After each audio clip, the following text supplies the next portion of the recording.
এই কোরআন হচ্ছে একটা মৌচাক। এই কোরআনটা কি? এই কোরআন হচ্ছে একটা মৌচাক। সুতরাং মৌচাকের বাসা ছেড়ে মৌমাছি কখনো দূরে থাকতে পারে না, ঠিক না? এই কোরআনটা হচ্ছে একটা জ্ঞানের অমীয় সুধা। অর্থাৎ এই কোরআন বুঝলেও মজা লাগে, পড়লেও মজা লাগে, শুনতেও মজা লাগে। এই কোরআনের জন্য আসলে একটা জিনিস মনে করেন, আজকে আপনি মূল্যবান চেয়ারে বসে আছেন, আমি আপনাকে বলছি বন্ধু, আপনি কোরআনের বিরুদ্ধে আজকে অবস্থান করছেন বা কোরআনুল কারিমের বিরুদ্ধে যারা কোরআন প্রচার করে তাদের কোরআনকে নিভায়ে দেওয়ার চেষ্টা করছেন। কিন্তু আমার প্রশ্ন আসে যে আপনার জীবন প্রদীপটা জ্বালিয়েছেন কে? সে আল্লাহ আপনাকে নিভায় দিতে পারবেন না? নিভায় দিতে পারবেন। আল্লাহ বলছে বেশি বাড়াবাড়ি করো না। ইন্না নাহনু নাযালনা যিকরা ওয়া ইন্না লাহু লাহাফিজুন। যে কোরআনের প্রদীপকে আমি জ্বালাইছি এই পৃথিবীতে আল্লাহ পাক রব্বুল আলামিন সাইয়েদনা হযরত আদম আলাইহিস সালাতু ওয়াস সালামকে আল্লাহ সংরক্ষণ করেছেন। আল্লাহর খলিল সাইয়েদনা হযরত ইব্রাহিম আলাইহিস সালাতু ওয়াস সালামকে তিনি সংরক্ষণ করেছেন। নমরুদ সারা বিশ্বব্যাপী শাসন করতেন, কিন্তু নমরুদ ভেবেছিল যে বিশাল অগ্নিকুণ্ড জ্বালাইয়া আল্লাহর খলিল সাইয়েদনা হযরত ইব্রাহিম আলাইহিস সালাতু ওয়াস সালামকে তার প্রদীপকে নিভায়ে দিবেন। কিন্তু আল্লাহ পাক রব্বুল আলামিন সেই অগ্নিকুণ্ডের মধ্যে আল্লাহ তাকে সংরক্ষণ করছেন। সুবহানাল্লাহ। যে আল্লাহ পানির ভিতরে সংরক্ষণ করেন, যে আল্লাহ আগুনের ভিতরে সংরক্ষণ করেন, যে আল্লাহ সমস্ত অবস্থায় একটা মউত দেন, মরার পরে আবার সংরক্ষিত করে আবার একটা জীবন দান করেন, সে আল্লাহ কি আপনাকে আমাকে সংরক্ষণ করতে পারেন না? সেই আল্লাহর প্রতি বিশ্বাস আছে না? একমাত্র এই পৃথিবীতে যারা নমরুদের দোসর, যারা আবু জাহেলের দোসর, যারা ফেরাউনের দোসর, তারা এই কোরআনের বিরুদ্ধে অবস্থান করতে পারে। কারণ মুসার সন্তান, ইব্রাহিমের সন্তান, আদমের সন্তান, এই পৃথিবীর প্রথম মানবী হাওয়া আলাইহিস সালাতু ওয়াস সালাম, তাদের সন্তান কোনদিন আল্লাহ পাক রব্বুল আলামিনের সংবিধান ব্যতীত, কোরআন ব্যতীত অন্যত্র অবস্থান গ্রহণ করতে পারেন না।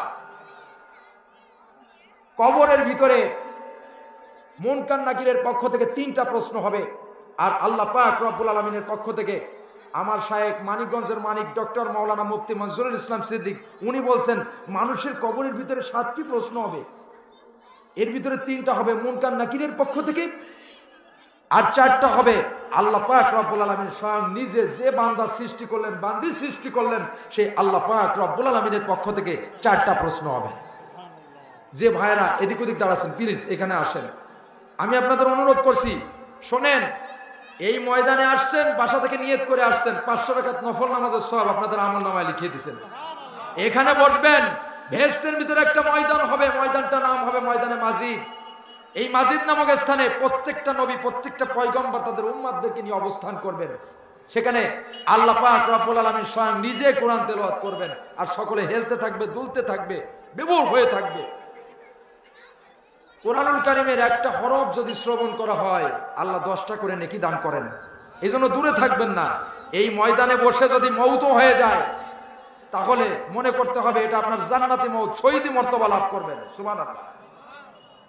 এই পৃথিবীতে সব থেকে নিকৃষ্ট জায়গা হচ্ছে বাজার, আর সব থেকে উৎকৃষ্ট জায়গা হচ্ছে কোরআনের ময়দান।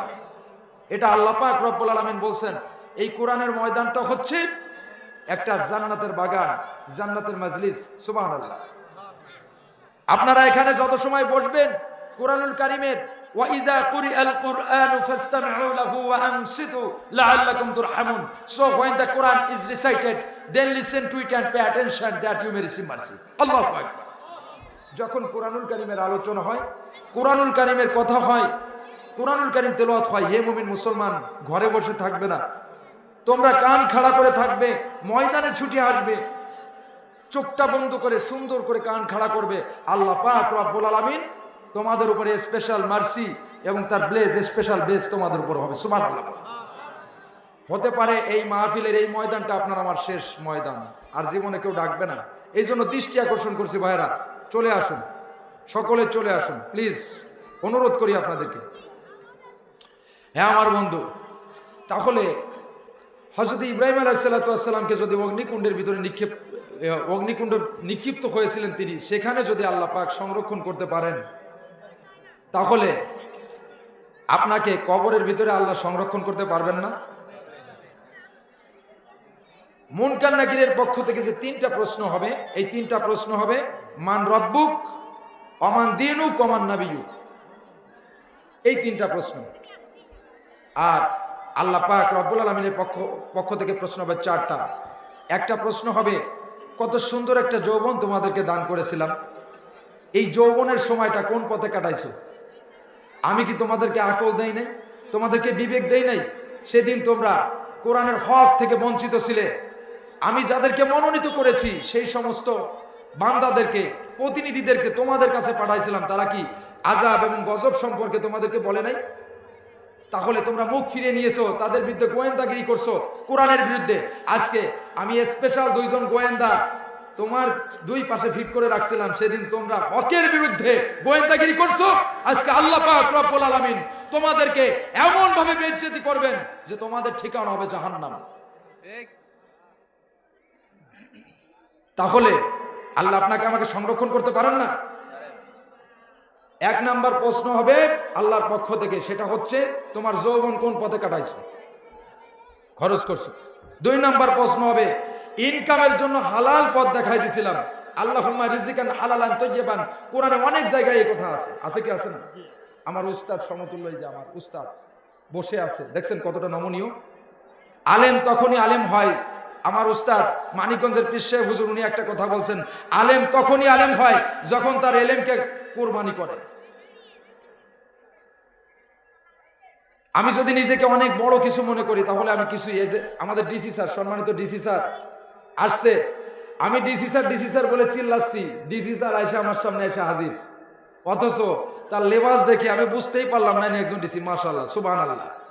আরে ভাই, এটাই তো আল্লাহ রাসূলের আদর্শ। আপনার ক্ষমতা আছে, ক্ষমতা কেন অপব্যবহার করবেন? ক্ষমতা ব্যবহার করবেন বাতিলের বিরুদ্ধে, হকের বিরুদ্ধে। আপনার বৈধ ক্ষমতা ব্যবহার করবেন না, কারণ এই ক্ষমতার চেয়ারটা আল্লাহ পাক রব্বুল আলামিন আপনাকে দিয়েছেন ইনসাফ ভিত্তিক সমাজ গঠন করার জন্য। কথা বলেন ঠিক কিনা? আমার বন্ধু, সুতরাং প্রত্যেকটা জায়গায়, প্রত্যেকটা স্তরে আপনার আমার ভিতরে সমস্ত পাসওয়ার্ড দিয়েই দিছেন, আপনার আমাকে অবশ্যই পাসওয়ার্ড অনুযায়ী ব্যবহার করবেন, আল্লাহ পাক বের করবেন। একটা জিনিস মনে করবেন, ওই কবরের ভিতরে আপনি আল্লাহ পাক রব্বুল আলামিন ছাড়া আর কাউকে দরদি বন্ধু পাবেন না। আপনি যদি আল্লাহর কোরআন থেকে দূরে থাকেন, আল্লাহর নবীর আদর্শ থেকে দূরে থাকেন, আল্লাহর দেওয়া মনোনীত পথ থেকে দূরে থাকেন, তাহলে কখনোই আল্লাহ পাক রব্বুল আলামিন আপনাকে ক্ষমা করবেন না। আর আপনি যদি আল্লাহর নির্ধারিত পথে থাকেন, আল্লাহ এবং আল্লাহ রাসূলের জীবন আদর্শ অনুযায়ী নিজের জীবনটাকে পরিচালনা করেন, সমাজ পরিচালনা করেন, সেভাবে চলেন, সমস্ত কিছু করেন, দেখবেন আপনার সন্তানও মানুষের মতো মানুষ হবে, আপনার স্ত্রী এই ঘরটা জান্নাতের বাগান হয়ে যাবে, আপনার আয় রোজগারে বরকত আল্লাহ দেবেন, আপনার বড় বড় ব্যাধি থেকে আল্লাহ পাক রব্বুল আলামিন আপনাকে সংরক্ষণ করবেন। কথা বলেন ঠিক কিনা? এই জন্য আমার বন্ধু, ওয়ানুনাজ্জিলু মিনাল কুরআনি মা হুয়া শিফাউ ওয়া রাহমাতুল লিল মুমিনিনা ওয়া লা ইয়াজিদুজ জালিমিনা ইল্লা খাসারা। কোরআনে এমন বিষয় আমি নাজিল করেছি যাতে রয়েছে মা হুয়া শিফা, রোগের জন্য সুচিকিৎসা, ওয়া রাহমাতুল লিল মুমিনিন, এই পৃথিবীতে যারা মুমিন, যারা আল্লাহর আবেদ, যারা আল্লাহর গোলাম, যারা আল্লাহর প্রতিনিধি, তাদের জন্য এটা রহমত স্বরূপ। ওয়ালা ইয়াজিদুজ জালিমিনা ইল্লা খাসারা, যারা নিজেদের ক্ষমতা অনেক বড় কিছু মনে করে, তাদের জন্য এটা ক্ষতির কারণ। যেমন ক্ষতি হয়েছিল নমরুদের, ছোট্ট মশা বাহিনী দ্বারা আল্লাহ তাদেরকে ধ্বংস করে দিয়েছেন।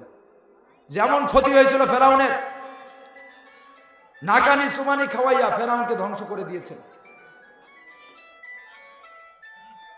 ঠিক তেমনি আমার বন্ধু, আল্লাহর আযাবকে ভয় করতে হবে, কবরকে ভয় করতে হবে, হাসরকে ভয় করতে হবে, ফুলসিরাতকে ভয় করতে হবে, মিজানকে ভয় করতে হবে। যে আমি যা করতেছি সমস্ত কিছু কিন্তু আমার। অকুল্লা ইনসানিন আলজামনাহু তায়রাহু ফি উনকিহি ওয়া নুখরিজু লাহু ইয়াওমাল কিয়ামাতি কিতাবান ইয়ালকাহু মানশুরা ইকরা কিতাবাকা কাফা বিনাফসিকা আল-ইয়াওমা আলাইকা হাসিবা। আল্লাহু আকবার। আল্লাহ বলেন, হে জালিমেরা, তোমরা আমার বান্দাদের উপরে জুলুম করে কি তোমরা মাপ পেয়ে যাবে? আল্লাহ বলেন তায়রাহু ফি উনকি, এই উনুকুন মানে হচ্ছে গলা। এই সমস্ত তোমার অপকর্ম একদিন তোমার গলার হার স্বরূপ ঝুলাই দেব। আল্লাহ সেই দিন কিয়ামতের দিন বের করবেন একটা খোলা কিতাব, ওপেন বুক। আল্লাহ বলবেন ইকরা কিতাব, তুমি তোমার নিজের কর্ম পাঠ করো। কাফা বিনাফসিকা আল-ইয়াওমা আলাইকা হাসিবা, আজ তুমি তোমার নিজের হিসাব বিকাশের জন্য তুমি নিজেই যথেষ্ট। সুবহানাল্লাহ পড়ে।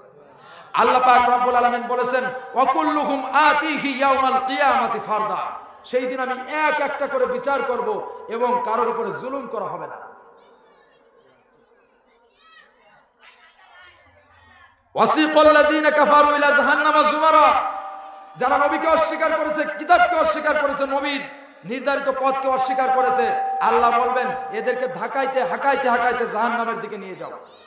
জাহান্নামের দ্বাররক্ষী ফেরেশতারা বলবে যে হে আল্লাহর বান্দারা, তোমাদের নামের আগে মুহাম্মদ ছিল, আলহাজ ছিল, হযরত ছিল, অনেক সুন্দর নাম ছিল তোমাদের, কিন্তু তোমাদের নামে ইসলামিক এত সুন্দর নাম থাকা সত্ত্বেও তোমরা কেন জাহান্নামে আসলা?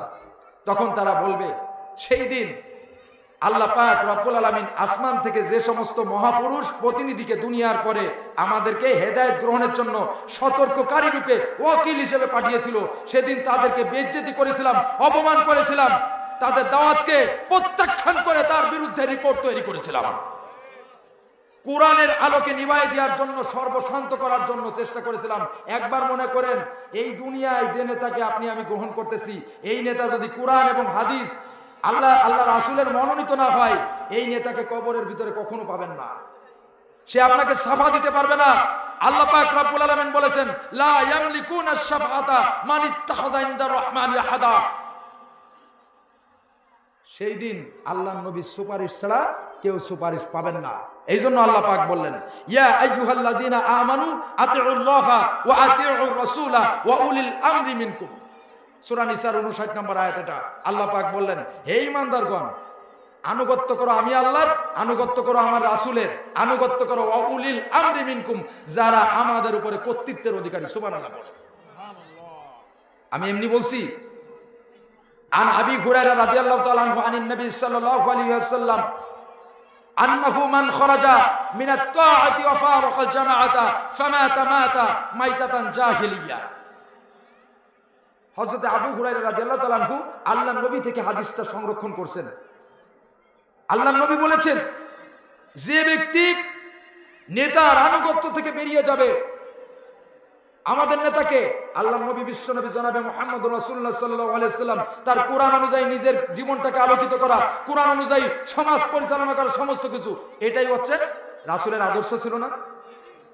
এখন নেতার আনুগত্য থেকে যে দূরিয়ে গেল, যে ব্যক্তি একজন হক সিলসিলা তরিকত থেকে পৃথক হয়ে গেল, তার মৃত্যু হবে জাহেলিয়াতের মৃত্যু। তাহলে আপনারা কি জান্নাতের টিকিট আমরা পেয়ে গেছি ভাই?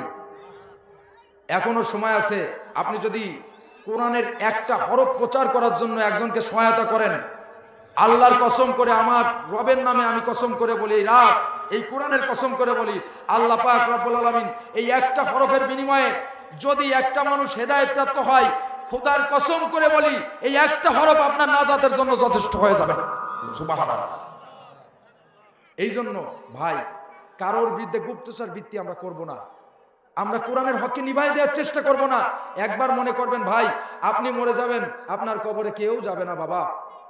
আপনার হিসাব আপনারই দিতে হবে, আপনার সমস্ত কিছু আপনারই দিতে হবে বাবা।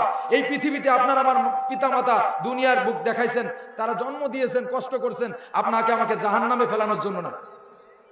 এই পৃথিবীতে সন্তান হচ্ছে তার পিতামাতার জন্য হালাল রিজিক। যে রিজিক কবরে যাবে, কবরে যাওয়ার পরও ওই সন্তান দোয়া করবে মা বাপের জন্য, রব্বির হামহুমা কামা রাব্বায়ানি সগীরা ওয়া কুর রব্বির হামহুমা কামা রাব্বায়ানি সগীরা। সুবহানাল্লাহ।